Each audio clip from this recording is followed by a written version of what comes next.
به نام خودم. تو این قسمت میخوام اندیکاتور زیگزاگ رو بهتون آموزش بدم.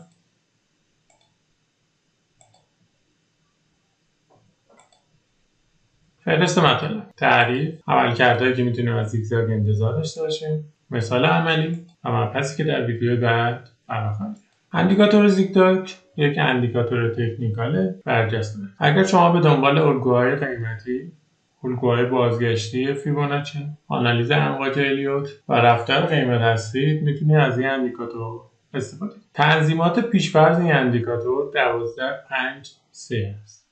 تو این شکلم با تنظیمات 12.5.3 روی جوفرض AUD به USD توی تایم‌فریم 1 ساعته نشون داده شد. این خط قرمز رنگی که اینجا ترسیم شده اندیکاتور زیگزاگ هست. عملکردهایی که میتونیم از این اندیکاتور انتظار داشته باشیم: 1. شناسایی سطوح حمایت و مقاومت. پیوت ماژور. دقت کنید ما دو تا پیوت داریم، یه دونه پیوت مینور داریم، یه دونه پیوت ماژور. ما پیوت های ماژور برای ما خیلی مهم هستن. این نقاطی هستن که ما میتونیم به عنوان نقاطی که خب حالا نقاط بازگشتی باشن، حالا اگه تو روند نزولی باشه میتونیم بگیم اگه به پیوت ماژور رسید میتونیم پوزیشن بای باز کنیم و اگر توی سقف قیمتی ما یه پیوت داشته باشیم میتونیم از پوزیشن بای خودمون خارج بشیم. دومین کاری که میتونه این اندیکاتور برامون انجام بده شناسایی الگوها هست. یعنی ما چون بر اساس خط ترسیم میشه روی چارت ما میتونیم الگوها رو به راحتی تشخیص بدیم. الگوهای برگشتی، چپ دوقلو، الگوی سرشونه و غیره. شناسایی سطوح حمایت و مقاومت پیوت ماژور. قبل از هر چیزی ما باید تنظیمات اندیکاتورمون رو روی 21.13.8 بذاریم. این اعداد 21.13.8 اعداد فیبوناچی هستن. این تنظیمات برای اینه که ما پیوت های مینور رو حذف کنیم. اگه تو این تصویر ببینید خط قرمز رنگ خطیه که با تنظیمات 21.13.8 است و خط آبی رنگ تنظیمات 12.5.3.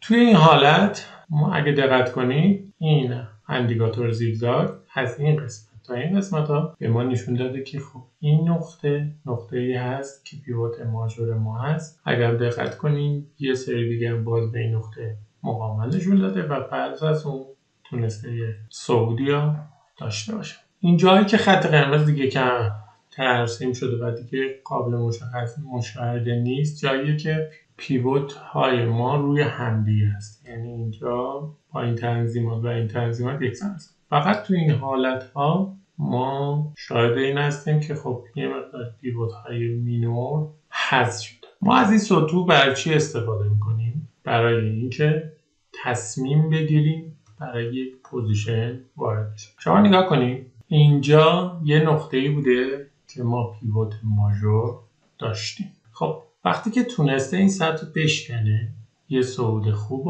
ما ازش دیدیم و همینطور اگر ما اینجا یه خطی رو بزنیم روی همین نقطه که این پیوت ماژور ما بوده یک بار حمایت شد. حالت دوم شناسایی الگوهای برگشتی مثل کف دوقلو، سقف دوقلو و الگوی سرشون که حالا ما به اسم دبل تاپ میشناسیم و دبل باتن و الگوی سر و شانه که حالا من توی تصویرم براتون اینا رو متمایز کردم. خب مثال عملیمونم ببینیم.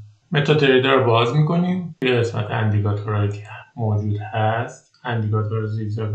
اگه این قسمت نویگیتور نمیبینید میتونید کنترل N بزنید که مشاهدهش کنید یا برید تو قسمت ویو و قسمت نویگیتور رو فعال. ما توی این قسمت اندیکاتور زیگزاگمون رو درگ میکنیم و میندازیم روی تصویر. همون تنظیمات پیش‌فرض خودش رنگش هم و یه مقداری هم خطش رو ذخیره و یه حالت دیگه هم که حالا من توی توضیحاتم گفتم 21.13.8 برای شناسایی پیوت های ماژور ما میتونیم ازش استفاده رنگ قرمز و اینا روی سن. توی این حالت اگر مشاهده کنید ما به راحتی میتونیم پیوت هامون رو تشخیص بدیم. من اینجا پیوت های ماژور برام خیلی مهمه، یعنی عملا من کار به پیوت مینور ندارم. یعنی مثلا این پیوت مینور شناسایی شد. میایم اینجا مثلا توی این نقطه ما یه پیوت ماژور داریم. اینجا دقت کنیم یک سری میخواسته صعود کنه به این سطح خورده و برگشت. وقتی که تونسته این سطح رو بشکنه تا یه سطحی بالا رفته، یه دبل تاپ زده، این سطح یه مقدار پایین‌تر بوده و وقتی که اینجا رو شکسته یک نزولیا شاهد.